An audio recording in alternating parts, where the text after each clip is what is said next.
रहीम। साहिबो channel सदाई जहानिया के मेज़बान अशरफ अदीब मशदी का सलाम कबूल कीजिए।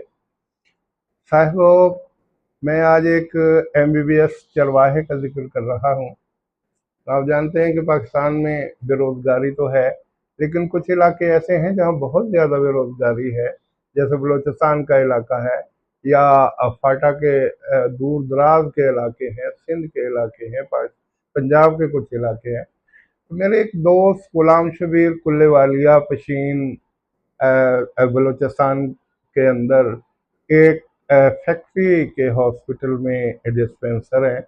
वो मुझे बता रहे थे कि वहाँ एक आदमी ने पंजाब आकर MBBS किया और वहाँ जाके उसने प्रैक्टिस शुरू की, तो बावजूद उसकी प्रैक्टिस ना चल सकी, क्योंकि बलूचिस्तान के अंदर टूने और टोटकों पर इलाज का इन्हिसार है।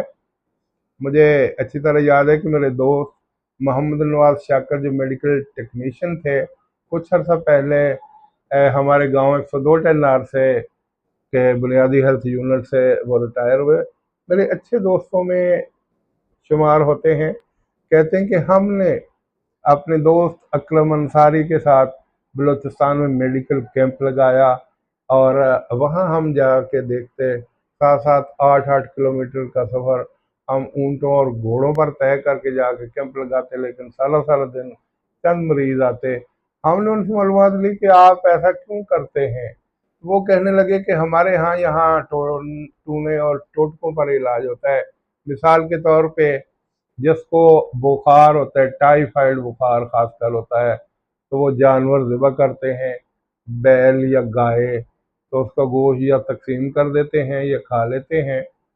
ज़्यादातर ऐसा होता है कि उस मरीज़ की शफा याबी के बाब में सोचते हुए वो खैरात कर दिया जाता है, और उसकी जो खाल होती है उसके अंदर उस मरीज़ को यहाँ तक और पूरे जिस्म को सी दिया जाता है। चंद घंटे वो इसके अंदर रहता है, और उसकी हीट की वजह से बकौल उनके उसकी सारी बीमारियां दूर हो जाती हैं। जहाँ ऐसा इलाज होता है, वहाँ आप अंदाज़ा कीजिए कि वहाँ डॉक्टरों की क्या ज़रूरत उन्हें महसूस होगी, और क्या मजाल कि वो कहीं क्लिनिक बना के कामयाब हो सके। वो ऐसा ही वो MBBS डॉक्टर, उसने जाके क्लिनिक बनाया, तो महीनों उसके पास चंद एक मरीज आए। आखिर उसने अपने बाप से इजाज़त ली, सर पे पगड़ी बांधी, असा लिया, चादर डाली, और एक टूटा सा जूता पहन लिया, और चंद भेड़ें और बकरियां खरीद कर उसने रेवड़ चलाना शुरू कर दिया। और चंद ही सालों में वो रेवड़ 3,000 पर मुश्तमिल भेड़ों, गायों, कट्टे, बछड़े और बकरियां वगैरह थी। और वो कह रहा था कि अब मैं लाखों में खेल रहा हूँ। तो साहिबो, जिन इलाकों में ऐसा निज़ाम नहीं चल सकता, वहाँ फिर लोग अपने रोजी रोटी के लिए कोई ना कोई और काम तो ढूंढते हैं। कुछ अर्सा पहले हमारे इलाके से मेरे चंद दोस्त चौधरी नासिर नज़ीर वाला, मास्टर मोहम्मद शरीफ कुंबो जो रिटायर्ड टीचर हैं, और खालिद जट, ये तीनों बड़े गहरे दोस्त हैं। और ये 175 सीसी होंडा पर पूरे शुमाली इलाका जात की सैर किया करते थे। एक मरतबा सरहद के अंदर एक सियासी कारकुन जो काफ़ी अप्रोचेबल थे, उनके यहाँ उन्होंने रात क़याम किया, और फिर वो उनके गहरे दोस्तों में शामिल हो गए। कहते एक मरतबा हम गए, तो वो कहते कि वो जो ऊंची पहाड़ी है वहाँ गए हुए हैं बातें पढ़ने के लिए। तो हम समझे कि ये अभी आ जाएंगे।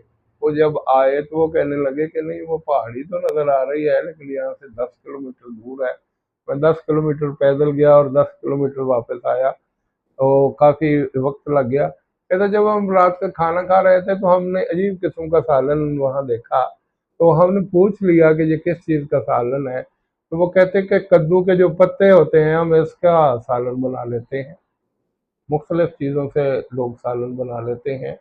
ये साग तैयार करने के लिए बहुत से छोटे छोटे लोग बूटियाँ उखाड़ के बना लेते हैं। फिर ये खजूर के जो कच्चे डोके होते हैं, इससे सालन तैयार कर लिया जाता है। तो उन्होंने अगर कद्दू के पत्तों का तो कौन सी क्या, वो कहते वो मज़ेदार साग था, हमने खा लिया।